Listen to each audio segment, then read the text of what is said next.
Mga kapatid, lain na pong adventure sa atong life dinhing dapita. Dinhi na po taliwala sa desyerto. Lakaw-lakaw ba? Sunod din kamel. Paspasan nato din dapita kapatid. Kaya ang adlaw hapit na musaw. Kaya ngit-ngit na rin karong taon-taon.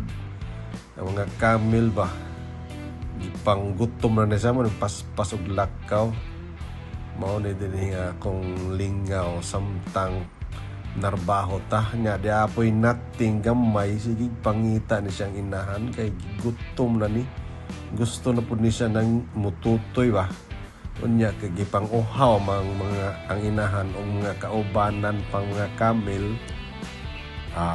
higop usa silang tubig okay kayo niya kay lami man kay ihigop og gatas kamel dadrita magkumot-kumuta dres tutoy sa kamel o ditso ra ta kog tutoy pero hadlok mong tagpatiran o niya ni Anna bula-bula ang agios gatas presko yun gikan paginis totoy kamel mga kapatid o niya karon higop lami kayong higop sa atong kapatid napay lamoy nga dates niya usban paghigop lami init-init yun gikan pas totoy niya karon kay tugnaw man magdaob ta dinhi painit sa atong lawas okay pas alright